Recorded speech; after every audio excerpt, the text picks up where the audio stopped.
Hello friends, तो महज education में आपका स्वागत है। तो आइए शुरू करते हैं हम अपनी स्टडी, जो हमारी एलएलबी की स्टडी है। एलएलबी में जो हमारा सब्जेक्ट है फैमिली लॉ का मुस्लिम लॉ।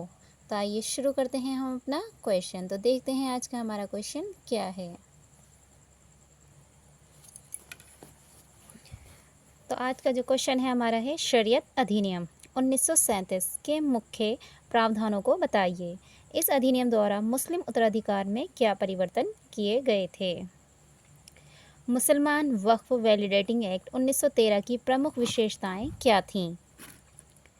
इस अधिनियम का मुख्य उद्देश्य बताइए। तो ये क्वेश्चन किसी भी तरीके से आ सकता है। तो आइए आगे देखते हैं।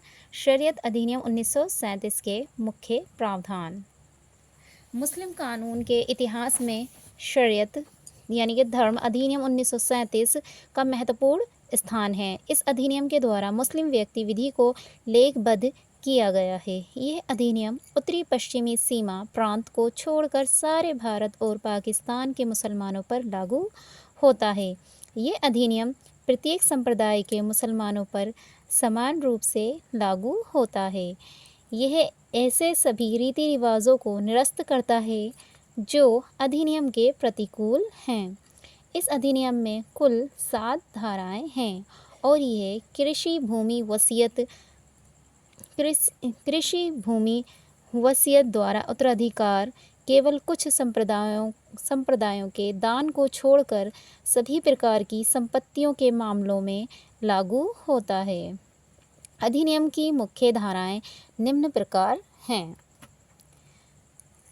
नंबर 1, इस अधिनियम की धारा 2 इस्लाम धर्म के विरुद्ध रीति रिवाजों को रद्द करती है और सबको शरीयत के प्रावधानों को मानने के लिए बाध्य करती है। इस धारा में इच्छा पत्रहीन का उत्तराधिकार। नंबर 2, स्त्रियों की मुख्य संपत्ति जिसमें कि उनकी व्यक्तिगत उत्तराधिकृत एवं दान तथा संविदा द्वारा प्राप्त संपत्ति भी शामिल है। नंबर 3, विवाह। नंबर 4, विवाह विच्छेद। इसके अंतर्गत तलाक, इला, जिहार, खुला और मुबारत आते हैं। नंबर 5, निवाह वृत्ति। नंबर 6, मेहर। नंबर 7, संरक्षकता। नंबर 8, दान। नंबर 9, न्यास तथा न्यास संपत्ति। नंबर 10, वक्फ से संबंधित विषयों के बारे में प्रावधान दिए गए हैं। आइए अगली धारा देखते हैं।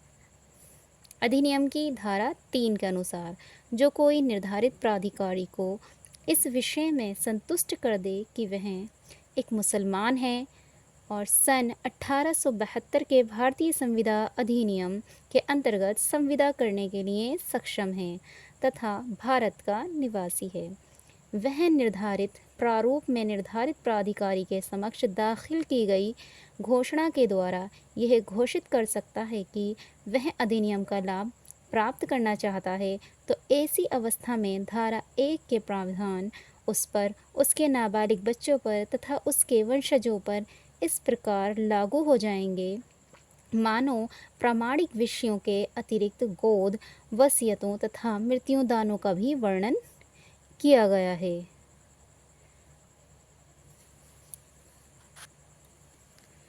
अब देखते हैं धारा 4, शरीयत अधिनियम के उद्देश्यों की पूर्ति के लिए राज्य सरकारों को नियम बनाने के लिए प्राधिकृत करती है।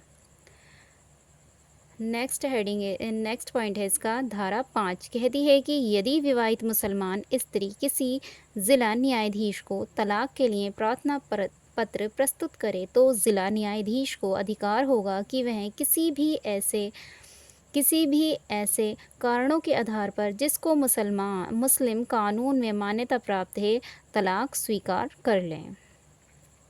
अब धारा 7 क्या कहती है देखते हैं। धारा 7 कुछ अधिनियमों जैसे बम्बई रेगुलेशन 4 की धारा 23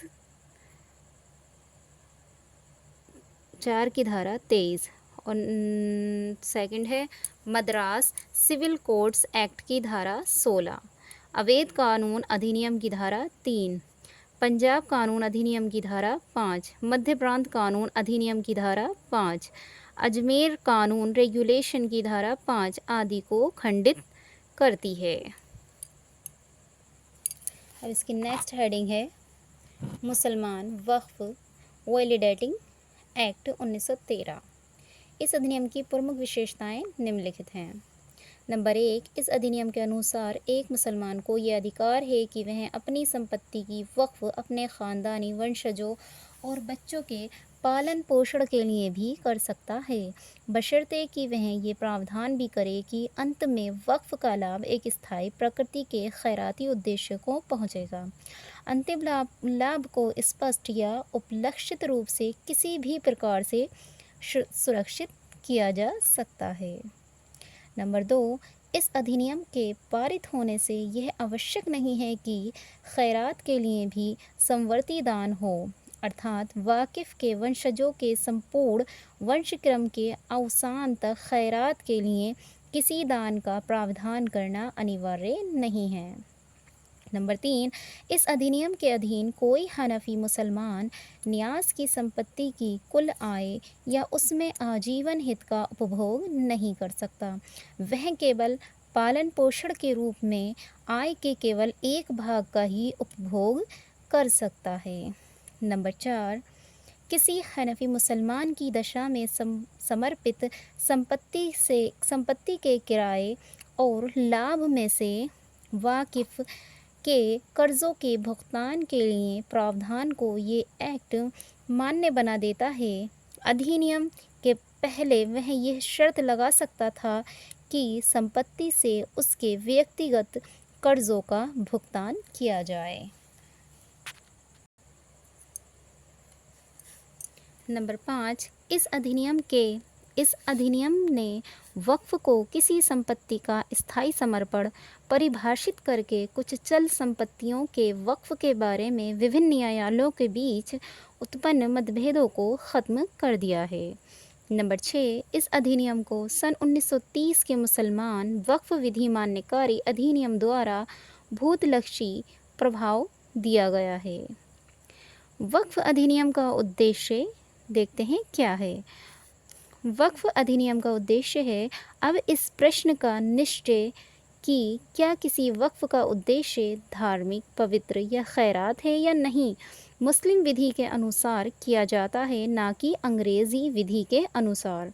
मुसलमान वक्फ अधिनियम 1913 की धारा 3 आ के अनुसार अब केवल बच्चों और वंशजों का निर्वाह और भरण पोषण ही नहीं बल्कि वाकिफ़ के परिवार के पालन पोषण के लिए किया गया वक्फ भी वैध होता है, जिसे वक्फुल औलाद कहते हैं। परिवार शब्द के अंतर्गत सामान्यतः पुत्र की पत्नी और दत्तक पुत्र जो आश्रित रिश्तेदार के रूप में व्यवस्थापक के साथ रहते हैं शामिल हैं। आइए इसका निष्कर्ष देखते हैं क्या है।